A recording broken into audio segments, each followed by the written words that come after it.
자, 식물의 병에 대한 거를 먼저 좀 말씀드리고, 그 다음에 이제 해충에 대한 것을 말씀을 드릴 거거든요. 자, 식물에 병이 있다는 거는 다 인정을 하시나요? 뭐 사람만 병이 있지 식물이 무슨 병이야. 식물에 병이 있습니다. 병이 있기 때문에 제가 지금 이 자리에 와서 여러분하고 같이 있는 거죠. 식물이 병이 났다라고 하는 것을 아는 방법은 일단 우리가 눈으로 보고 아는 방법밖에 없습니다. 왜냐하면 이 식물들이 아프다는 얘기를 안 하거든요. 그러면 우리가 눈으로 보고 이게 식물이 병이 났다라는 걸 어떻게 하느냐? 일단 모양이 좀 바뀌는 거예요. 그 모양 안에는 색깔도 있고 형태도 있고 그 다음에 뭐 질감이라든가 이런 것도 있습니다. 그래서 이런 우리 눈에 보이는 것이 뭔가 바뀌었을 때 병이 났구나 라고 알 수가 있고, 우리는 이것을 병징이라고 합니다. 보통 이제 우리가 병원에 아파서 가면은 처음에 이제 동네에 있는 의원부터 가시잖아요. 처음부터 뭐 대학병원 큰 병원에 가시면 이제 비싸니까 우선은 이제 1차 의료기관부터 먼저 가십니다. 자, 그 동네 병원에 가시면은 처음에 뭘 하시죠? 그죠. 접수를 하셔야 돼요. 접수를 먼저 하십니다. 접수하시고, 뭐 생년월일 뭐 이렇게 말씀하시면은 이제 딱 접수를 하신 다음에 잠깐 기다리라고 얘기를 해요. 자, 그럼 이제 잠깐 기다리면은 이제, 누구누구 선생님 들어오세요 하면 이제 들어가죠. 들어가서, 문을 열고 가면 의사 선생님이 있고 앉아 계시고 뭔가 하고 계세요. 컴퓨터로 이렇게 탁 하고 계시다가 딱 보면서 첫 번째 묻는 질문이, 자, 뭐 어떻게 오셨습니까? 뭐 어디가 불편하세요? 뭐 어디가 안 좋으세요? 이런 걸 물어보세요. 그러면 이제 우리는 내가 아프고 내가 지금 뭔가 불편해서 왔기 때문에 내 증상을 막 얘기를 한다고요. 막 저는 뭐, 잘 들어보세요. 어제 밤부터 목이 따끔따끔 아프면서 기침이 나고 열도 좀 나면서 콧물이 납니다. 그러면 이게 뭘까요, 이게?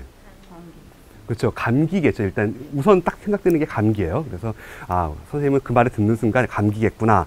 그러고 이제 뭐 체온을 재보신다거나 입을 벌려보라 그래요. 그래서 벌리면은 목이 이제 부었나, 뻘겋게 변해서 이제 부었나, 뭐 코 안도 부었나, 귀에 뭐 부어서 염증이 있나. 보통 이렇게 약간 붓는 것 자체가 다 염증입니다.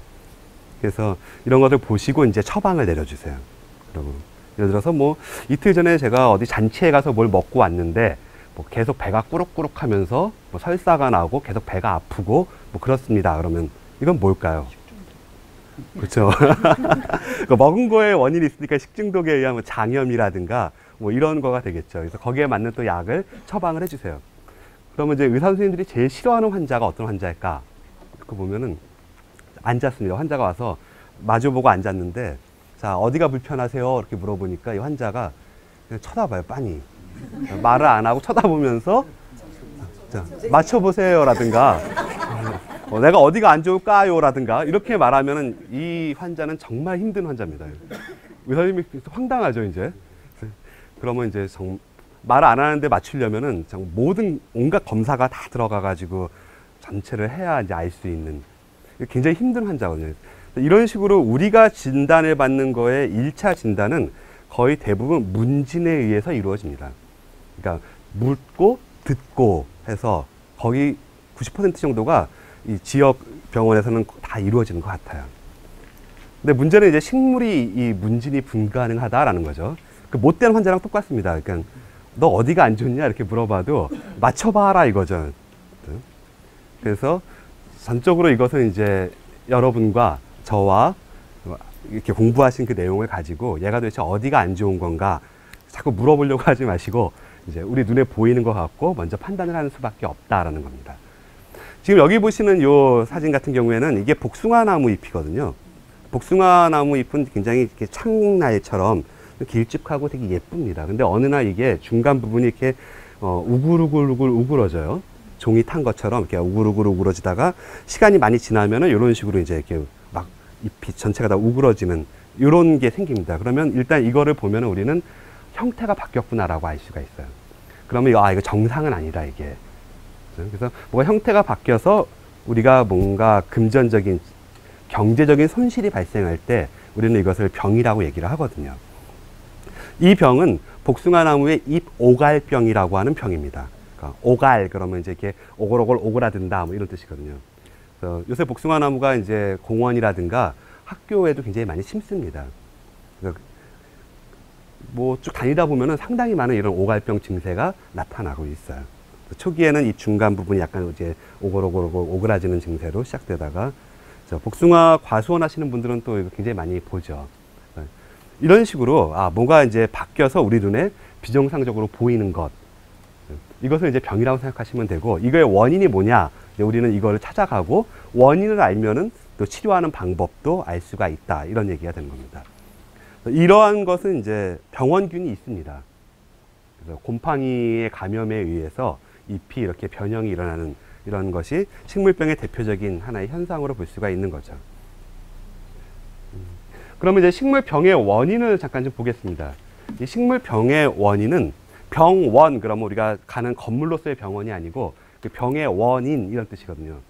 그래서 일단은 비생물적인 병원이 있습니다. 그러니까 생물 감염에 의한 게 아닌 비생물적으로 식물이 병이 나는 그런 케이스. 그 다음에 생물적인 병의 원인이라 그래서 뭔가 감염체가 있어서 감염이 되는, 그렇게 둘로 나눌 수가 있습니다.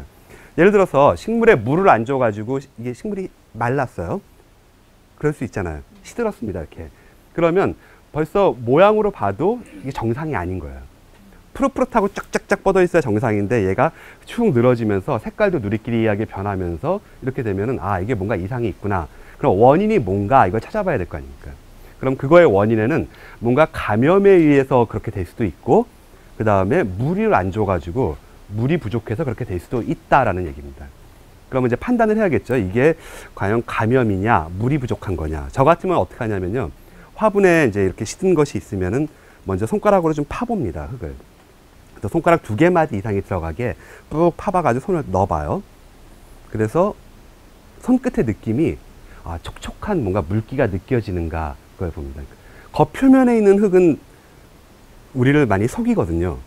금방 마르기도 합니다. 표면은 금방 마르지만 속은 좀 촉촉한 습기가 있는 경우가 있어요. 이때는 물이 없는 건 아니거든요.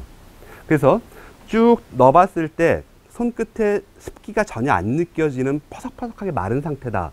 이러면은 가슴에 손을 얹고 반성을 해야죠. 내가 물을 안 줬구나. 그래서 마른 거구나. 근데 손가락을 푹 넣어봤는데 습기가 느껴져요. 그런데 시들었다. 이 얘기는 감염입니다. 이건. 시들은 병이라는 병이 있거든요. 그래서 도관에 병원체가 들어가서 물관을 막아버리면은 물이 안 올라와서 전체가 시드는 그런 일들이 벌어집니다. 그래서 이렇게 비생물적인 병원, 물을 안 줬다든가 너무 겨울에 얼렸다든가, 이거는 병원체가 없는 거거든요. 그럼에도 식물의 모양은 변화가 되고 가치는 감소하니까 이건 병으로 보는 거죠. 그래서 만약에 비생물적인 병원에 의해서 발생한 것이라 그러면은 그 식물을 관리하는 조건만 잘 파악하셔가지고 그것만 맞춰주시면 됩니다. 예를 들어서 이 식물이 햇빛을 많이 받는 식물이냐, 햇빛을 적게 받는 식물이냐, 아니면 물을 자주 줘야 되느냐, 물을 가끔씩 아주 조금씩 줘야 되는지, 그런 것만 맞춰서 이렇게 해주시면은 사실은 이런 부분들은 해결이 됩니다. 그래서 우리 사람 같은 경우도 우리가 걸리는 병 중에 이렇게 2가지가 다 있을 수가 있어요. 예를 들어서 우리도 만약에 동상에 걸렸다. 추운 겨울에 손발이 동상에 걸렸습니다. 이러면은 이거는 병원체에 의한 감염은 아니거든요. 그냥 얼은 거예요, 추위에. 그래서 비생물적인 병원에 의해서 이게 병이 일어났구나. 예를 들어서 물을 너무 안 먹어가지고 탈수 증세가 일어났다. 이것도 치료가 필요한 거거든요. 근데 병원체에 의한 감염은 아닙니다. 그런 것처럼 이제 우리도 그렇고 식물도 그렇고 이렇게 비생물적인 병원 부분들이 꽤 있습니다. 문제는 이제 비생물적인 병원 같은 경우는 이게 참 좀 식물이 좀 예민하다는 거가 있어요. 그러니까 예를 들어서 물을 조금만이라도 좀 자주 줘버리면은 금방 상태가 나빠지는 식물들이 굉장히 많습니다. 그래서 가정에서 식물을 키우실 때 식물이 좀 상태가 안 좋아지고 하는 경우에 더 상당수 많은 부분이 제가 볼 때는 물을 너무 자주 주셔서, 그러니까 너무 부지런 떠셔가지고 그러신 것 같습니다. 저희 집사람이, 저희 집에 같이 사는 이제 친구가 식물을 잘 죽여요. 그래서 제가 화분을 가져가면은 좀 이렇게 별로 안 좋아합니다. 이게 또 죽이면 어떡하지? 근데 어떤 분은 되게 잘 키우시는 분이 계세요. 그러니까 타고나신 거죠. 이게 보았을 때 식물의 상태 이런 것들을 본능적으로 아셔가지고 관리를 잘 하시는 분이 있고, 몸과 손만 대면 죽는 분이 있고, 자꾸 이제 죽이는데 왜 그럴까 자꾸 보니까 너무 부지런 떨어서 그런 것 같습니다. 하루에 한 번씩 계속 물을 줘요, 막. 그거 안 그래도 된다 이랬는데 본인은 그렇게 해야 될 것 같은 생각이 드는지 계속 물을 줍니다. 그러면 금방 뿌리가 썩거든요. 그래서 이제 또 죽으면 이제 좀 시무룩해져요. 이렇게 또 죽었네, 막. 저는 이제 그런 얘기를 합니다. 이렇게 작은 포트로 이렇게 봄에 5개 꽃 피는 거, 뭐 캄파눌라라든가 이런 거 사다 놨다 이러면은, 이거는 원래 당신이 잘못해서 죽은 게 아니라 원래 계절 상품이다. 그러니까 봄에 잠깐 보고 꽃 한번 핀 다음에는 이제 버리고, 또 가을철 또 계절이 바뀌면은 새로 또 사다가 또 그 잠깐 한 시즌 보고, 그렇게 계절 상품으로 나온 거기 때문에 이게 죽은 것은 당신 잘못이 아니다라고 얘기를 하면은, 그러니까 원래 그런 애야 이렇게 얘기를 하면은 되게 좋아해요. 표정이 밝아진다. 원래 그런 거구나. 근데 그 말은 못 하겠어요. 그러니까 그럼에도 어떤 분들은 이거를 쫙 매년 꽃을 보면서 막 크게 키우시는 분도 있다. 그러니까 그런 말은 못 하고 그냥 계절 상품이다 이렇게 말을 합니다. 그래서 이렇게 이제 물이라든가 여러 가지 요인에 의해서 죽는 이런 것들은 관리를, 그러니까 일단 식물을 좀 사랑하시는 마음이 있으시면은 기본적인 관리는 좀 되시는 것 같아요. 자주 보시면서 이제 뭐 햇빛이 좀 적다 싶으면은 조금 옮겨주시기도 하고, 너무 잎이 많다 그러면 좀 따주시기도 하고, 잎이 좀 이렇게 먼지 같은 게 많구나 그러면 닦아주시기도 하면서 관리를 하시면은 이런 부분은 상당 부분 이제 해결이 좀 될 겁니다. 근데 이제 문제는 이 부분, 좀 감염에 의해서 일어나는 이런 부분은 자연 치유가 되기는 굉장히 어렵습니다. 그래서 뭔가 좀 특별한 치료가 좀 필요하겠다 싶어요. 그래서 첫 번째로 나와 있는 게 이제 곰팡이입니다. 진균, 그러면 이제 곰팡이. 우리 사람한테 걸리는 곰팡이병이 뭐가 있을까요? 무좀. 굉장히 잘 하시네요. 무좀 곰팡이병이고, 뭐 습진이라든가, 어루러기, 어루러기 이렇게 뭐 약간 몸이 습한 사람들이 잘 걸린다 그러죠. 그리고 뭐 완선 같은 경우도 그렇고, 이런 피부병 쪽이 굉장히 곰팡이병이 많습니다. 근데 식물 같은 경우도 곰팡이병이 굉장히 많은데, 이렇게 생각하시면 될 것 같아요. 식물병의 한 80% 이상은 곰팡이병이다. 저 같으면 거기다가 곰팡이 옆에다가 메모를 할 겁니다. 식물병의 대부분은 곰팡이병이다. 그래서 뭔가 병이 난 것 같으면은 우선은 찍으세요. 뭐가 반점이 생겼다, 뭐 잎이 끝이 말라간다라든가 뭔가 문제가 생겼을 때는 먼저 이거 곰팡이병이네 딱 찍으시면은 맞을 확률이 80% 이상이 됩니다. 그러고 이제 두 번째는 이제 세균병이 또 있습니다. 그래서 세균 감염에 생기는 병이고, 또 파이토플라스마라고 하는 또 세균하고는 약간 다른 병원체가 또 있습니다. 크기는 곰팡이가 제일 크죠. 우리 눈에 뭐 보이는 정도까지 이렇게 균사가 뻗으면은 우리 눈에 보이니까 제일 큰 편이고, 곰팡이병의 기본적인 특징은 우선은 좀 말라간다라고 생각하시면 돼요. 식물이 이 곰팡이병에 걸렸을 때는 물기가 많아지는 게 아니라 오히려 물기가 적어진다. 밥에 아니면 빵에 곰팡이가 피면은, 빵에 곰팡이가 이렇게 폈습니다. 그러면 묘하게 이게 막 습하고 막 물컹물컹 물러질 것 같지만은 곰팡이가 많이 피면은 이게 딱딱해지면서 건조해져요. 이거는 제가 많이 해봐서 압니다. 자취를 굉장히 오랫동안 했기 때문에 밥솥에 곰팡이가 팍 핀다거나, 아니면 뭐 빵에 곰팡이가 확 펴 있거나 이러면은 시간이 많이 지날수록 이게 이렇게 말라가요, 바짝바짝. 반대로 세균 같은 경우에는 세균이 번식한 거를 가장 많이 보여주는 게 밥이 쉰 거거든요. 그러니까 여름철에 밥을 이렇게 해놨을 때 밥이 쉬었다 또는 이렇게 국이 쉬었다, 세균이 거기서 번식을 한 겁니다. 그러니까 공기 중에서 이렇게 세균들이 떨어져 가지고 음식물로 자유낙하하는 세균도 있고, 또 예를 들어서 국 같은 거는 이제 우리가 이렇게 입에다가 숟가락을 댔다가 국을 이렇게 건드리거나 하면은 우리 입안에도 세균이 굉장히 많거든요. 숟가락에도 세균이 많습니다. 그래서 이게 이제 국에 들어가면은 세균이 국에 들어가는 거잖아요. 그럼 뭐 여름철에는 뭐 하루 이틀이면 금방 이렇게 맛이 확 변하면서 확 쉬어요. 한번 드시고 나면은 끓이죠. 한번 끓여서 세균을 다 멸균한 다음에 그 다음에 보관을 하면 좀 더 오래 가시는 거고, 귀찮아서 그냥 놔두시면은 이제 다음에 세균이 많은 거를 드실 수 있는 거고. 그래서 세균이 번식한 거가 바로 밥이 쉰 거다 생각해 보시면은, 쉰 밥을 오래 놔두면 어떻게 될까요? 그쵸. 맞아요. 물이 많아지면서 삭습니다, 밥이. 흐물흐물 삭아서 물기가 많아지고 막 죽같이. 한번 안 해보셨으면 한번 해보세요. 댁에 가셔가지고 밥을 이렇게 한번 쉬게 놔둔 다음에 이제 한 2, 3일 지나면 어떻게 되나. 애들한테도 야, 밥이 쉬었어 이렇게 얘기하는 것도 가능하지만은 지금 이 밥에 세균이 번식하고 있어 이렇게 말씀하시는 것도 괜찮습니다. 그래서 세균이 번식하면 이렇게 물기가 많아지는 기본적인 특성이 있습니다. 걸레 같은 것도 그래요. 저도 그 자취생활할 때 말씀을 드려보면 이제 방을 되게 청소 안 하잖아요. 남자 둘이 산다 이러면은 진짜 청소 안 하거든요. 6개월에 한 번 청소하자 뭐 이러면 이제 싹싹 청소를 걸레로 막 바닥을 닦습니다. 닦고 나면은 너무 뿌듯한 거예요. 닦았다는 그 사실에 너무 뿌듯하고, 그 다음에 닦고 난 다음에 걸레를 이렇게 빨아서 잘 걸어서 말려야 되는데 남자들이 이게 또 안 됩니다. 그냥 닦고 난 그 행동에 너무 자기가 기특하기 때문에 닦으면 끝이에요. 그 다음 그거 뒤처리는 안 하거든요. 그래서 걸레를 대충 이렇게 쑤셔가지고 이렇게 막 구겨서 싱크대 밑이나 이런 데 확 처박아 놔요. 그리고 이제 여름철이 또 지나갈 때 뭐 이상한 냄새가 나죠. 또 막 무슨 냄새지 막 그러다가 어디 쥐가 죽었나 뭐 이러면서 찾다가 보면은 걸레가 나와요, 밑에서. 그래서 한 2, 3개월 지난 걸레를 이렇게 만져보시면은 이게 막 좀 이렇게 미끄덩미끄덩 합니다. 질척질척 미끄덩미끄덩. 또는 이제 우리 남자분들은 그런 경험, 이렇게 학교에 대걸레가 있거든요. 대걸레로 방학식 하는 날 막 청소를 해요. 그러고 나서 대걸레를 꽉 짜가지고 거꾸로 딱 세워서 말려놓고 가면 되는데 안 그러고 그냥 이렇게 처박아 놓고 가는 경우가 많거든요. 처박아 놓고 가서 계약한 다음에 돌아와서 그 대걸레를 만져보시면은 막 미끄덩미끄덩하고 막 기분이 되게 나빠요. 이게 바로 세균이 번식한 전형적인 모양입니다. 그래서 자 보세요. 곰팡이 같은 경우는 곰팡이병이 발생하면 일단 말라간다. 세균병이 발생하면은 물기가 많아지면서 질척질척해진다.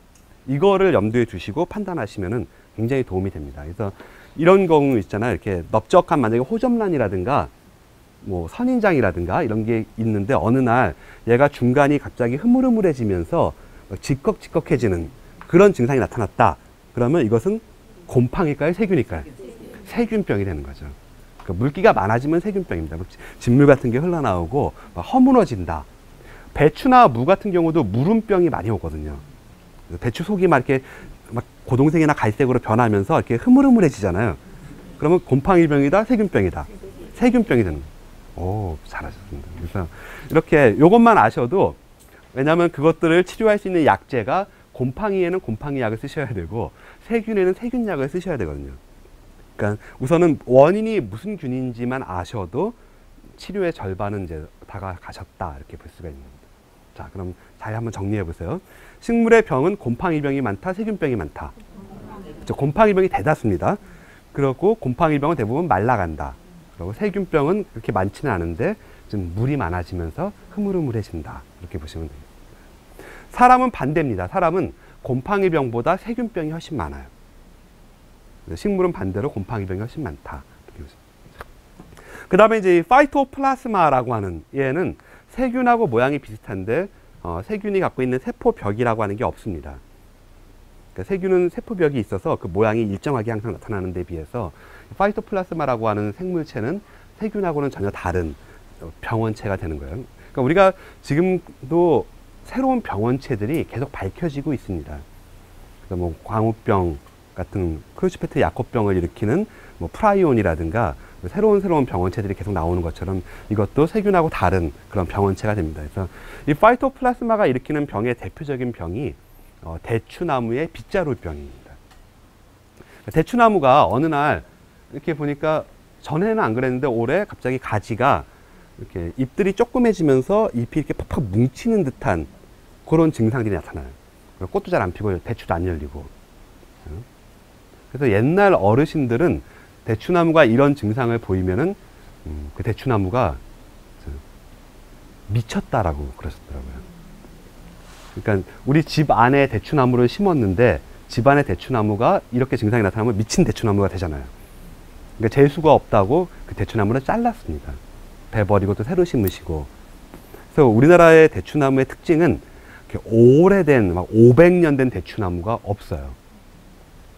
왜냐하면 살다 보면 중간에 한 번쯤 이 병에 걸리게 되고 이게 이제 미친 대추나무다 이래서 자꾸 잘라버리고 새로 심고 하셨으니까 뭐 이렇게 오래된 대추나무는 보기가 어렵다. 제가 볼 때는 거의 없는 것 같아요.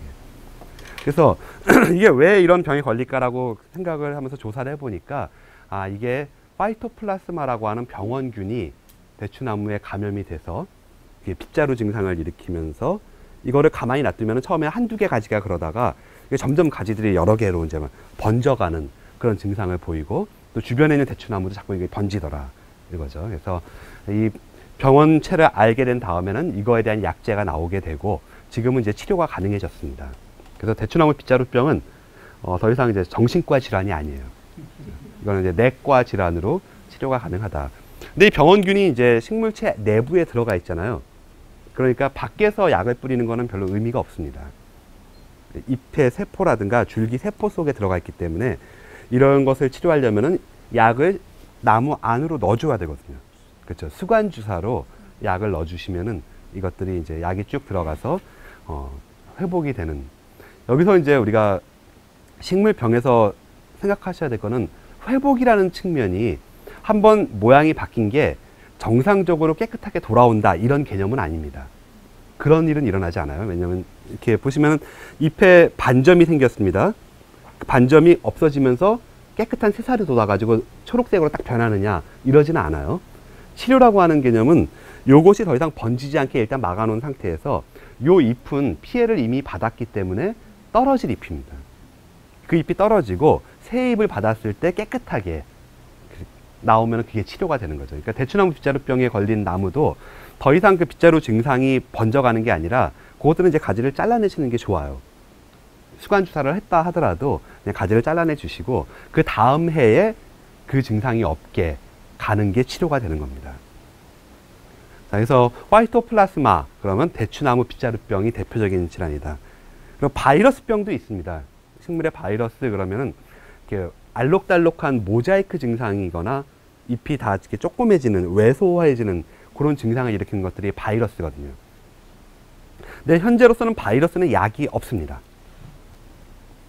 우리도 그래요. 사람도 감기 바이러스를 죽이는 약이 나왔느냐? 그렇지는 않아요. 바이러스 자체를 죽이는 건 아니거든요. 그래서 우리가 먹는 약들은 대부분 열을 떨어뜨린다거나 진통 해열제죠. 그래서 뭐 타이레놀 그러면 아세트아미노펜 그래서 열을 떨어뜨리고 통증을 좀 완화시켜주고 또는 소염 작용을 한다거나 이런 식으로 대증요법을 하는 거지 바이러스를 죽이는 건 아닙니다. 그러니까 바이러스를 치료하는 것은 우리 자체의 면역이에요. 내 몸이 갖고 있는 면역력으로 바이러스를 치료하는 거고 바이러스를 죽이지 못한다. 그러니까 식물병에서도 식물 바이러스를 죽이는 약은 아직까지 없기 때문에 저의 입장에서는 바이러스병이 발생했을 때는 치료를 포기합니다. 이때는. 그냥 빨리 제거하는 게 최우선 방법이에요. 그래서 더 이상 번지지 않도록 빨리 뽑아버리시거나 그 부분을 잘라내십니다. 그리고 뭐 제일 좋은 것은 뽑아내거나 잘라낸 거는 버려야 되잖아요. 어떻게 버리면 좋을까요, 이게? 그렇죠. 태우거나 또는 보통 바이러스병은 진딧물들이 많이 옮기거든요. 그럼 진딧물들이 그거 즙액을 빨아먹지 못하게 뭐 깊게 파묻어 버리던가 이런 식으로 조치를 취하시는 게 가장 현명한 방법이다. 아니 귀찮으시면은 바이러스병 걸린 식물이 있으면 뽑으신 다음에 전날 옆집하고 싸웠잖아요. 옆집에다 확 던져놓든가. 농담입니다. 일단 병이 번지지 않게 약은 없다. 그냥 제거하시는 게 최우선이다. 바이로이드라는 것도 있네요. 아주 골치 아픕니다. 바이러스보다 더 작은 그런 병원체고, 근데 아직까지 바이로이드 병은 뭐 한두 개밖에 밝혀진 게 없습니다. 그래서 뭐 일상적인 농작물이 아닌 데서 뭐 굳이 바이로이드까지 우리가 이렇게 생각할 필요는 없을 것 같아요. 요거는 그냥 넘어갑니다.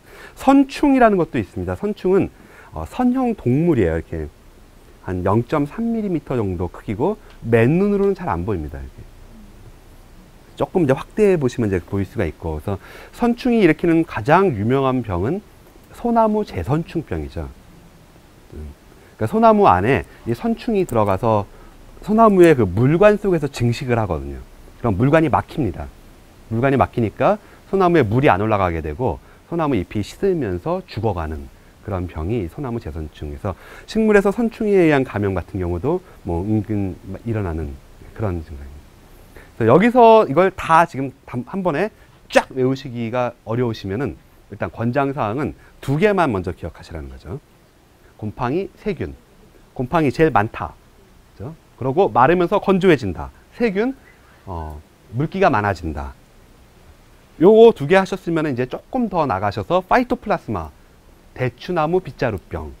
일단 그 정도 기억하시면은 이 각각의 다른 거에 따라서 이제 약제를 어떻게 처방을 할 거냐, 이게 이제 결정이 된다. 뭐 실제로 근데 농약상 같은 데 가시면은 무슨 병이다라고 이렇게 말씀하시면 그냥 약을 주십니다. 이렇게. 그래도 되죠. 그렇지만은 일단은 좀 알고 있는 약 중에서 만약 골라 쓰신다거나 뭐 하나 구비를 해둬야겠다 싶으시면은 이거를 알고 접근하시는 게 좋을 것 같아요. 그래서 보통 우리가 살균제로 쓰는 대다수의 약들이 곰팡이를 대상으로 해서 만들어집니다. 왜냐하면 곰팡이병이 제일 많기 때문에 일반 살균제, 그리고 좀 더 전문적으로 말씀드리면은 곰팡이제는 이게 진균이잖아요. 그러니까 항진균제 이렇게 말할 수가 있어요. 무좀약이나 그 피부 연고 같은 거, 습진에 바르시는 약 이런 거 이렇게 잘 보시면은 항진균제 이렇게 써 있을 겁니다. 그러면 아, 이게 곰팡이병에 듣는 약이구나 이렇게 아실 수 있는 거죠. 그래서 대부분의 약이 곰팡이를 대상으로 한다. 세균에 대한 약은 곰팡이 약을 쓰시면 거의 효과가 없어요. 약간만 버리시는 거니까 세균에 쓰는 약을 우리가 따로 어떻게 부르냐면은 항생제라고 부릅니다. 그러니까 항생제 이렇게 말하면은 아, 세균 감염에 의한 병을 치료하는 것이다. 병원에 가셔서 의사 선생님이 항생제 처방을 해주겠다 이러면은 그 얘기는 이미 세균 감염이 나한테 일어났구나 이런 얘기예요. 중이염이 생겼다, 뭐 인후염이 생겼다. 이것은 감기 바이러스죠. 감기는 바이러스에 의한 감염 이후에 그 다음에 이제 합병증으로 세균 감염이 생긴 겁니다. 그러면 이제 항생제 처방을 받아서 세균을 잡기 위해서 먹는 거죠. 그래서 식물병에서도 세균에는 항생제를 쓴다. 항생제는 이름의 독특성이 있습니다. 제가 어릴 때 시골에서 놀다가 이렇게 막 흙장난하고 막 이렇게 놀면 이제 어느 날 손가락이 찔리거나 이러면 여기가 막 팅팅 부을 때가 있어요. 그러면 저희 할머니께서 손이 부었네 그러면서 뭐 먹어라 말씀하세요. 마이싱 먹어라고. 마이싱 먹으면 돼. 그래서 이제 마이싱 말씀하십니다. 발음도 굉장히 좋으셨어요. 마이싱. 그래서 약 이름에 마이신이 붙어 있으면 항생제입니다.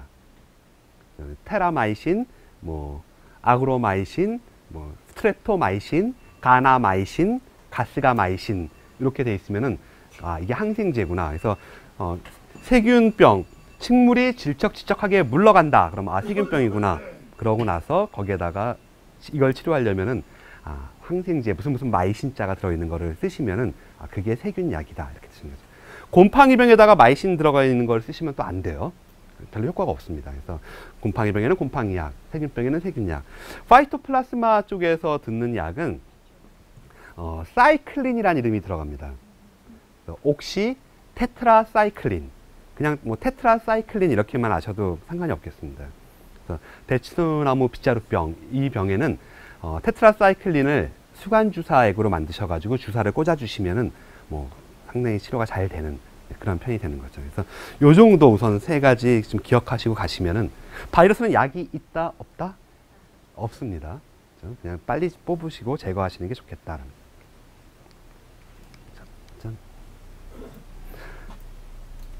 자, 그럼 이제 식물병의 증상을 잠깐 좀 보겠습니다. 이 식물병의 증상은 이쪽은 건강한 거예요. 왼쪽은 건강한 거, 오른쪽은 안 건강한 거. 자, 그러면 건강한 쪽은 뿌리도 잘 살아있고 물이 잘 올라오면서 잎도 아주 쫙쫙 펴지면서 광합성도 하고 열매, 꽃 잘 생기죠. 자, 병든 쪽은 어떠냐? 뿌리도 막 썩어가고 잎이 시들거나 전무늬가 생기거나 무슨 열매가 썩거나 잎이 마르거나 순이 마르는, 뭔가 우리 눈에 보기에도 아, 이게 좀 정상이 아닌 것 같은 그런 것들이 벌어집니다.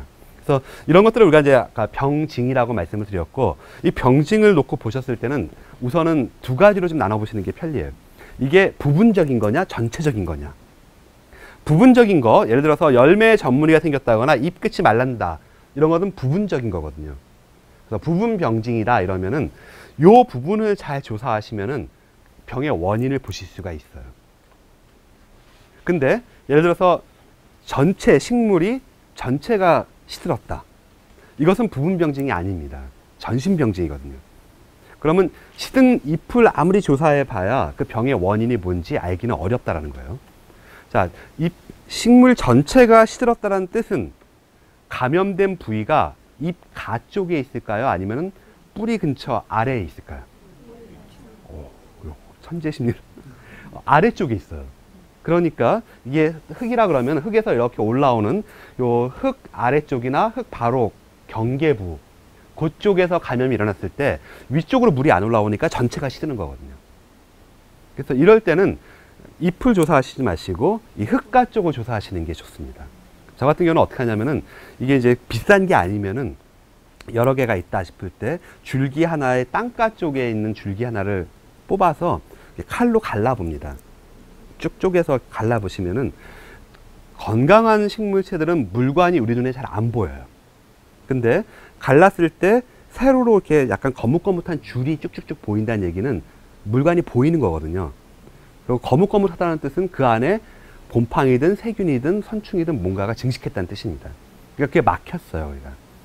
그래서 이렇게 보면 이게 여기가 막혀서 문제가 생겼구나.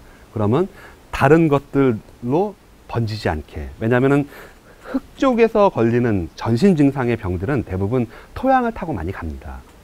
비가 왔을 때 병원균들이 그 토양에 물을 타고 가는 경우들이 꽤 있기 때문에 얘를 빨리 제거하든가 아니면 주변에다가 예방약제를 처리를 해서 이 병이 더 번지지 않도록 그렇게 해주는 게 좋은 거죠. 그래서 이 경우에서는 부분 증상이냐 전신 증상이냐 이런 것들을 좀 체크해 보시면 되겠습니다. 네.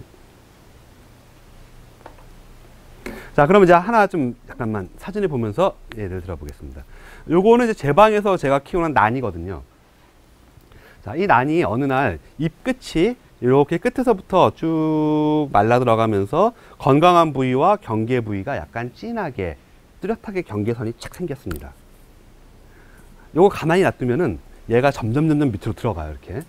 그러고 다음 어떤 하나의 잎이 또 시작을 해요. 이게. 그리고 또 시간이 지나면 또 다른 게 또 시작을 하고. 자, 이랬을 때, 이게 지금 동시에 생기는 게 아니라 하나하나 잎들이 생긴다. 이랬을 때는 병일 확률이 굉장히 높습니다. 근데 만약에 동시에 생긴다. 이런 경우 있거든요. 동시에 모든 난 잎 끝이 다 까맣게 변해버렸다든가. 그게 어느 한두 개가 그런 게 아니라 전체 잎이 일시에 쫙 변하는 경우가 있습니다. 이거는 감염이라기보다는 뿌리가 썩었다든가 물을 너무 많이 줬다든가 그런 문제가 있는 거죠. 그래서 이렇게 한두 개가 먼저 생겼다 이러면은 곰팡이병일 확률이 굉장히 높습니다. 그래서 이거를 이제 조사를 해보시면 이제 나중에 여기서 곰팡이균이라든가 이런 거를 현미경으로 볼 수는 있고요. 자, 이런 경우에 이렇게 잎이 가에서 끝에서부터 말라 들어가는 이런 증상이 나타나면 우리는 이 병을 그냥 쉽게 잎마름병 이렇게 불러요. 그러니까 잎마름병이라고 하는 병의 기본적인 특징은 넓적한 잎의 경우에는 가운데부터 말라가는 게 아니라 가에서부터 이렇게 가장자리에서 안쪽으로 말라가는 그러한 병이 많습니다. 잎이 말라가네, 잎마름병. 자, 이러면은 일단은 저 같으면은 요 잎은 아래서부터 바짝 잘라줍니다. 여기서 자르지 마세요, 웬만하면. 요 밑에 건 좀 봐야지 하면서 여기를 이렇게 가위로 이렇게 탁 자르신다거나 아니면 나름대로 모양을 내신다고 여기를 뾰족하게 이렇게 자르시거나 별 의미가 없습니다. 왜냐하면 자른 부분은 상처가 되는 거고 그 부분은 또 말라요, 다시. 그래서 이런 잎은 아예 밑에서 바짝 잘라주시고, 자, 문제는 이제 이 난이 좀 귀한 거, 좋은 거다 싶으면은 벌써 이만큼 진행했다는 뜻은 여기에 균이 다른 잎에도 이미 갔을 확률이 굉장히 높은 거거든요. 그러면은 잎을 잘라내고 끝 하시지 마시고 곰팡이 약을 타셔가지고 전체적으로 한번 쫙 뿌려주시면은 다른 잎들이 피해를 받지 않게 막아줄 수 있다는 겁니다. 그래서 이렇게 잎마름병 이런 것들은 우리 주변에서 아주 흔하게 볼 수 있는 그런 병이다. 만약에 아까 말씀드린 것처럼 동시에 잎들이 끝이 다 이렇게 타거나 말랐다 이러면은 그때는 빨리 그냥 뽑으셔가지고 난석을 제거하시고 뿌리를 한번 조사를 해보세요. 그럼 뿌리 부분이 상당히 많이 이렇게 죽은 뿌리가 많을 겁니다. 그러면은 그것도 뿌리도 자르실 때는 바짝바짝 잘라주셔야 새뿌리가 빨리 나오거든요. 그렇게 이렇게 조치를 취해 주시고, 뭐 다시 뭐 심으실 때 제일 좋은 거는 이렇게 뿌리 자른 부분도 식물의 입장에서는 이게 상처입니다. 그래서 가장 확실하게 하시는 방법은 이제 그 살균제를 대야 같은 데다가 이렇게 타신 다음에 뿌리 정리 다 하시고 나서 거기다 한번 담궜다가 빼요. 뺀 다음에 좀 말립니다. 말리고 나서 다시 화분에다가 심으면 제일 좋은 거죠. 이게 뭐 그 귀찮으시면은 그냥 일단 좀 자르신 다음에 조금 말리셨다가 하셔도 뭐 괜찮고. 그래서 감염에 의한 거냐 아니냐. 자 보세요. 요거가 이렇게 말라 들어갔는데 만져보니까 이게 건조할까요? 물기가 많을까요? 건조합니다. 입마른 병은 기본적으로 건조해요. 이게 말랐거든요. 바짝바짝. 그러면 곰팡이 병인 거죠. 그래서 이런 경우에 곰팡이 약을 사용하시면 된다. 자, 입마른 병이라는 걸 하나 보셨고, 그 다음에 이제 요게 요새 모과나무 같은 경우에 붉은 별무늬병이 많이 옵니다. 한문으로 어르신들은 이제 많이 말씀하시니까 붉은 별, 그렇죠? 적성병이죠. 붉을 적자, 별성자. 자, 이 붉은 별무늬병은 보통 한 5월 정도에 나타나기 시작해요. 이 표면이 이렇게 주황색 반점으로 시작을 합니다. 잎이 이렇게 있으면 여기에 군데군데 주황색 반점이 나타나고, 그 다음에 한 6월쯤 들어가면은 잎 뒷면으로 돌기가 쭉쭉 뻗어 나와요. 그러고 나서 요즘 보시면은 이제 돌기가 뻗어 나온 게 다 터져가지고 균이 다 포자가 나간 다음에 눌러붙어서 이제 그 부분이 까맣게 변합니다. 여기서 사진에 보시는 이런 것처럼 이렇게 까맣게 이렇게 변한 부분들이 붉은별 무늬병의 후기 증상이거든요. 자, 이 병도 역시 만져보시면은 이렇게 건조하거든요. 곰팡이 병입니다. 그리고 이제 이 붉은별 무늬병 같은 경우는 보통 이제 장미과 식물에 많이 생기거든요. 그래서 배나무, 사과나무, 모과나무, 꽃사과, 명자꽃나무 이런 쪽에 이제 많이 발생을 하고, 얘가 약간 특이한 게 있어요. 이 균이 이 하나의 나무에서만 1년을 지내는 게 아니라 보통 계절에 따라서 겨울에는 다른 나무로 갔다가 다시 날씨가 좋아지면 또 이런 모과나무나 배나무 쪽으로 다시 넘어오는 그런 특성이 있습니다. 그래서 어느 나무로 가느냐? 향나무로 가거든요. 그래서 이러한 모과나무나 꽃사과나 배나무나 사과나무나 이런 거를 향나무랑 가까이 심어 놓으면은 이 병은 많아집니다. 그러니까 가을까지 이런 증세는 나타나요. 나타나다가 균이 이제 향나무 쪽으로 넘어가서 겨울을 나죠. 거기서 향나무에서 겨울을 나고 한 3월 정도에는 향나무에다가 어떤 증상을 일으키냐면, 향나무 이렇게 속을 이렇게 들여다보시면은 약간 주황색 젤리 같은 게 생기는 경우가 있습니다. 저희는 그걸 이제 향나무 녹병이라고 하거든요. 향나무에는 녹병, 그러니까 한 2월 말에서 3월 정도 아직 서늘할 때, 그럴 때 이제 향나무 속을 한번 이렇게 조사를 해보시면은 주황색 젤리 같이 약간 이렇게 도톰하게 막 붙어 있어요. 맛은 별로 없더라고요. 이렇게 핥다 보니까 별로 맛은 별로 없고 이렇게. 근데 요게 한 4월 정도 되면 다시 또 씩 넘어와서 모과나무나 이런 나무로 오거든요. 그래서 어쨌든 이 두 개가 같이 향나무랑 이런 모과나무나 배나무나 사과나무 같은 게 같이 있으면은 이게 얘들이 자꾸 왔다 갔다 하면서 이 생활사가 끊어지지가 않는 거예요. 둘 중에 하나만 없애도 이 병은 확 줄어듭니다. 근데 어느 정도까지 멀리 떨어져 놔야 되느냐? 한 1.5km 얘기를 해요. 굉장히 크죠, 이게 길이. 그러니까 바람을 타고 날아가는 거라. 네. 그래서 이제 이게 좀 안타까울 때가 많이 있습니다. 왜냐면 제가 뭐 초중고등학교나 관공서에 식물 상태 진단을 의뢰받는 경우가 있어요. 그래서 나가서 조사를 해보면은 요새 학교들이 이제 유실수를 많이 심잖아요. 애들 교육 때문에 뭐 꽃사과라든가 모과, 앵두 이런 걸 많이 심는데 이 붉은 별무늬병이 굉장히 많아요. 그래서 이거 분명히 향나무가 어디 있을 거다. 이렇게 딱 둘러보면은 있어요. 분명히 있어요. 또 학교마다 이렇게 교장 선생님들이 향나무를 좋아하시거든요. 그래서 본관 건물, 현관 딱 들어가는데 옆에는 항상 향나무가 쫙 멋있게 쫙 있습니다. 걔가 있기 때문에 이건 어쩔 수가 없는 거죠. 그래서 이제 교장 선생님한테 둘 중에 하나를 좀 없애시는 게 좋은데 저는 이제 향나무를 없애시는 거를 좀 권하겠다. 교육적으로 애들이 꽃도 보고 열매도 봐야 된다는 필요가 있으면은 향나무를 없애시라. 그러면 교장 선생님들은 굉장히 고민을 많이 하세요. 본인의 어떤 권위를 상징하는 나무라고 생각을 하시는 것 같은데 안 없애시더라고요. 이제 결국 이 병은 이제 계속 많아지고 어쩔 수 없이 이제 방법은 뭐 예방적으로 쓸 수 있는 약제를 한 4월 중순쯤에 한번 처리를 해서 병을 최대한 막아내는 그런 방법밖에 없을 것 같습니다.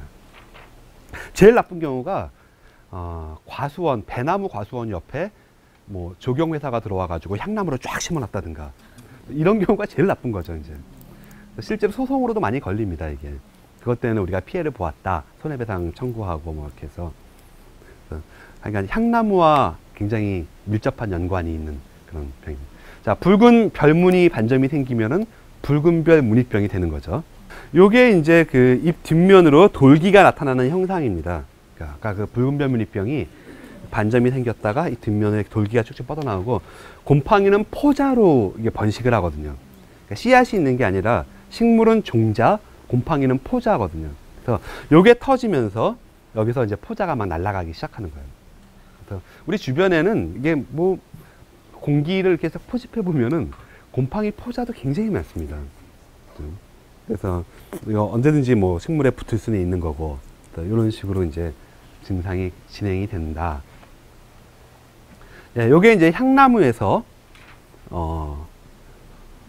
이른 봄에 이렇게 주황색으로 젤리 같은 게 붙으면서 향나무 녹병을 일으킨 거거든요. 그래서 요 균은 아까 보신 붉은별 무늬병원 균하고 같은 균입니다. 여기 왔다 갔다 하면서 이렇게 병을 일으킨다. 이게 주변에서 이제 흔하게 보실 수 있는 거니까 이런 증상이 나타났다 싶으시면 이제 여기에 잘 듣는 약들이 또 있습니다. 그래서 그런 약들을 준비하셔서 이제 처리를 하시면 되는 거죠. 철쭉 같은 경우는 이제 잎이 허옇게 부풀어 오르는 꼭 떡 같아요, 이게.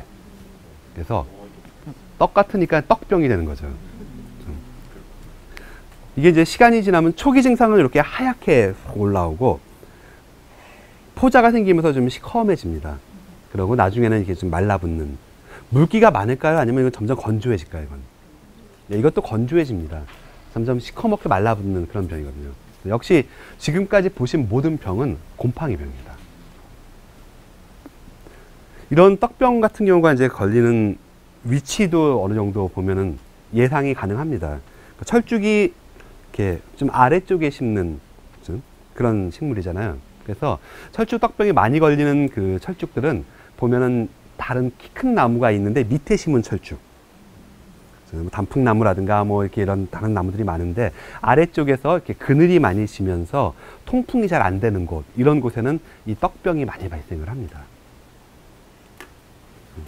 또 건물로 봐서는 이렇게 건물에 이렇게 쭉 벽에 철쭉을 붙여서 심었을 때 모서리 꺾어지는 부분 이런 데 심겨진 철쭉 같은 경우가 또 이 병에 많이 걸리는 그런 걸 볼 수가 있어요. 그래서 한번 발생을 하면은 이 곰팡이 병원균들이 뭐 토양에도 있고 뭐 낙엽 떨어진 데도 있고 막 하기 때문에 그 지역에서는 계속 발생을 한다, 이렇게 보실 수가 있겠네요.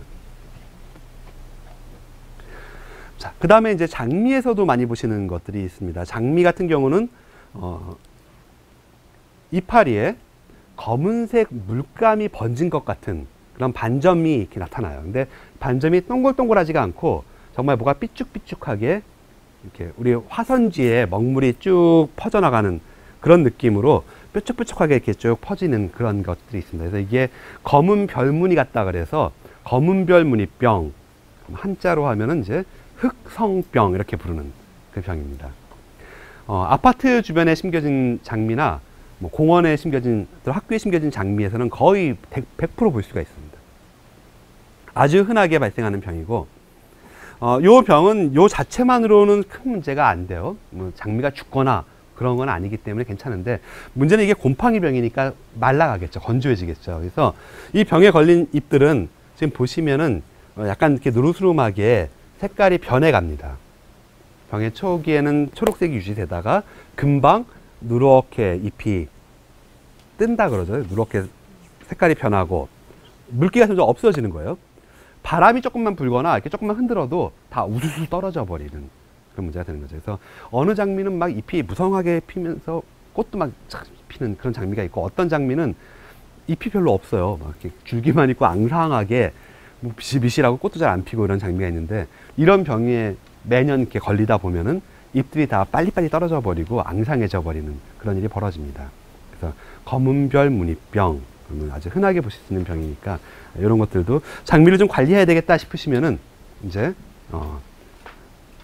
그 전에 보시면 알아요. 벌써 이게 있었다 아시기 때문에 그 다음에 잎이 나오는 시점부터 이거를 예방하는 조치를 해주시면은 이제 무성하게 보실 수가 있는 거죠. 지금까지 이제 어떻게 보시면 이제 병의 이름의 특징이 그 병의 모양을 보고 이름을 붙였잖아요. 떡같이 생겼다, 떡병. 그렇죠? 잎이 말라간다, 잎 마른 병. 붉은 별무늬가 생겼다, 붉은 별무늬병. 검은 별무늬가 생겼다, 검은 별무늬병. 뭐 이런 식으로. 녹병이라고 하는 것은 이제 이렇게 녹슨 것처럼 되는 병이거든요. 철판에 녹이 슬었다 그러면 이렇게 만져보시면 이렇게 우둘투둘해지잖아요. 젓갈색 가루도 묻어나고 이러는데, 식물체 이 표면에서 이렇게 우둘투둘해지면서 뭐 가루 같은 게 생긴다거나, 이게 녹병입니다. 그래서 파라든가 여러 가지 식물에서도 녹병이 많이 발생을 한다. 그러니까 자, 모든 병 이름은 보고 느끼는 대로 그 형태를 보고 이름을 지었다, 이렇게 보시면 됩니다. 이게 이제 대추나무 빗자루병입니다. 정상적인 대추나무의 잎은 이렇게 좀 엄지손가락 크기로 크잖아요. 근데 이 잎이 되게 쪼끄매지면서 이렇게 팍팍팍 뭉치는 겁니다. 이게 마치 이제 옛날에 이렇게 뭐 빗자루, 쌀이 빗자루 이렇게 묶어놓은 것 같다, 이런 느낌 때문에 이렇게 대추나무 빗자루병이라고 이름이 붙었고, 요거는 앞에서 말씀드린 것처럼 곰팡이도 아니고 세균도 아니고 파이토플라스마라고 하는 그런, 이게 파이토플라스마 한번 입에 붙게 이렇게 딱 외워두시면은 파이토플라스마. 파이토라고 하는 거는 식물이라는 뜻이거든요. 파이토, 그 다음에 플라스마는 이제 세포 이런 거니까 파이토플라스마. 그래서 어디 가셔가지고 이거 파이토플라스마에 의한 병이야 이렇게 딱 말씀 한번 하시면은 다른 분들이 이제 뭐 반박을 못 하는 거죠. 그렇습니까? 그래서 자, 또 구멍이 이렇게 뻥뻥뻥뻥 뚫리는 병도 있습니다. 벚나무나 이런 나무를 밑에서 보시면은 구멍이 지금 이렇게 뻥뻥뻥뻥 뚫리거든요. 이것도 병입니다. 구멍이 뚫린다 해서 구멍병. 근데 구멍병은 이제 두 가지 원인이 있을 수 있어요. 곰팡이에 의한 구멍병도 있고 세균에 의한 구멍병도 있습니다. 그걸 차이를 구별하시는 방법은 역시 말라 있으면 곰팡이, 물기가 많으면 세균. 곰팡이에 의한 구멍병은 이렇게 약간 구멍이 뚫리면서 뭔가 이렇게 거뭇거뭇한 찌꺼기 같은 게 좀 많이 남는 편이고요. 세균에 의한 구멍병은 좀 깨끗하게 뚫리는 편입니다. 그래서 이 구멍병도 하나의 병이구나. 근데 뭐 웬만해서는 구멍병 때문에 약을 쓰거나 그러지는 않습니다. 왜냐면 이거는 구멍이 뚫리는 거 이외에 뭐 다른 심각한 그런 식물 상태에 영향을 주거나 그러지는 않거든요. 근데 이제 너무 이게 보기 싫거나 이러면 당연히 뭐 약을 써야 되겠지만은 좀 웬만하면은 이제 그냥 넘어가는 이제 그런 식으로 합니다. 자, 그리고 이제 또 우리 주변에서 흔하게 볼 수 있는 흰가루병. 요 흰가루병은 이제 하얗게 가루가 묻어 있는 병이거든요. 그래서 여름철 지나면서 배롱나무 보시면은 흰가루병이 굉장히 많이 발생합니다. 그 다음에 집에서는 봉숭아에서 많이 볼 수 있어요. 봉숭아, 이렇게 키우는 봉숭아 잎이 이렇게 허옇게, 산에 가시면 이제 참나무 계통의 잎들 중에서 하얀 가루, 파우더를 이렇게 곱게 뿌려놓은 것 같은 그런 거죠. 그래서 하얀 가루가 묻었다. 그래서 흰가루병. 일반적으로 다른 식물에서는 그렇게 큰 문제는 안 줍니다. 근데 정원이나 공원의 배롱나무에서 이게 발생을 하면은 배롱나무가 꽃이 피는데 좀 지장을 주는. 그러니까 꽃 봉우리에 이게 흰가루병이 발생을 하면은 이게 봉우리가 이렇게 확 펴지지가 않고 그대로 굳어버리는 일이 벌어지거든요. 그래서 그런 거에서 조금 문제를 일으킵니다. 네, 그리고 드디어 이제 곰팡입니다. 보송보송하거든요.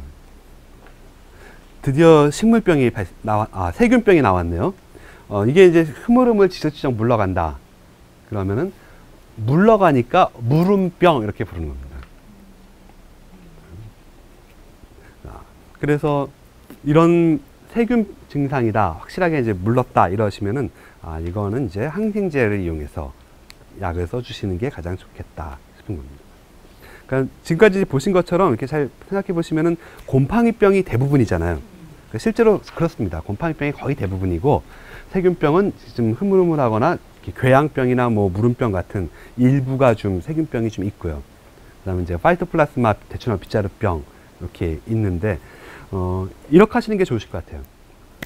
먼저 식물을 딱 이상이 생겼을 때 딱 보시면은 우선 만져보셔야겠죠. 물기가 많은지 아니면 물기가 별로 없는지.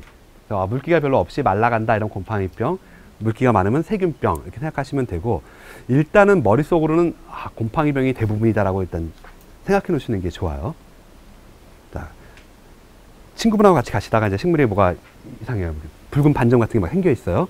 그러면 우선은 첫 번째 가장 안전하신 말씀은 이거 곰팡이병이야 말씀하시면 일단은 맞을 확률이 굉장히 높다. 그렇죠? 그러면 이제 친구분이 그래? 그러면서 그럼 이게 뭔 병이야? 이름이 뭐야? 이렇게 물어보세요.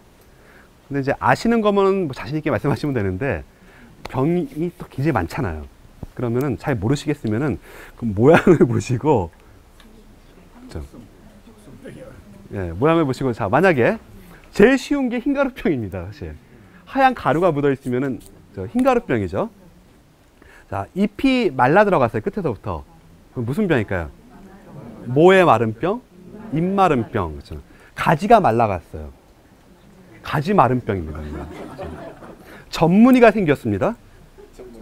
전무늬병이에요. 맞아요. 전무늬병이 꽤 많습니다. 그렇죠? 그다음에 붉은 별무늬 같은 게 있어요. 붉은 별무늬병, 적성병. 검은 반점이 이렇게 삐죽삐죽하게 검은 별무늬 같이 생겼다. 그렇죠? 흑성병, 검은 별무늬병. 떡같이 됐네요. 떡병. 그렇죠? 맞아요. 녹슨 것처럼 이렇게 돼 있습니다. 녹병. 맞아요. 질적지적 물렀습니다. 무름병. 구멍이 뚫렸네요. 무름병. 맞아요. 지금 다 하셨어요, 이제. 이 정도 하시면은. 자, 곰팡이병 같은 경우는, 제일 많이 쓰는 약이 이제 살균제 중에, 이게 뭐, 다이센 M, 망코제비라는 그런 약들이 있거든요. 또는 뭐, 종류는 굉장히 많습니다. 근데 일단은 그냥 권장해 드릴 만한 게, 우리 주변에서 구하기 제일 좋은 거는 만코제, 다이센 M 같은 약이 가장 광범위하게 쓰입니다. 저는 이제 이 약 회사하고는 전혀 관계가 없어요. 근데 이제 이게 어떤 거냐면은, 제 나름대로 보기에 광범위 살균제거든요. 그러니까 이제 곰팡이도 종류가 굉장히 많습니다. 정말 많은 곰팡이 종류가 있는데, 그냥 광범위하게 듣는, 마치 식물병 계통의 후시딘 같은 그런 약이에요. 그래서 웬만한 이제 입마른병이라든가, 뭐 떡병이라든가, 뭐 전무늬병이라든가, 뭐 적성병, 흑성병, 뭐 이런 것이 발생했을 때, 그냥 가장 편하게 이렇게 타가지고 처리할 수 있는. 설파는 이제 황이 들어가 있는, 그렇죠? 유황 계통이거든요. 요 약도 황이 들어 있습니다. 이게 유황계거든요, 이것도. 예. 황들이 이제 대체적으로 살균 효과가 좋아요, 이게. 그러니까 화학 구조 성분 중에 황이 들어 있는 그런 약 계통 말씀하시는 거예요. 예. 그리고 세균병 같은 경우에는 아까 말씀드렸듯이 항생제를 쓰셔야 되는데, 뭐 아그리마이신이라든가 스트레토마이신이라든가 뭐 이런.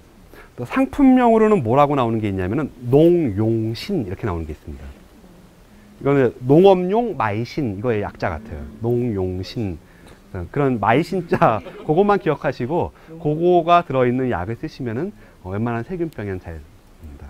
또 파이토플라스마 병에는 테트라사이클린, 그런 약들을 사용하시고, 이따가 뭐 마무리할 때 그 약을 타는 방법이라든가 그런 것들은 간단하게 좀 말씀을 드리겠습니다.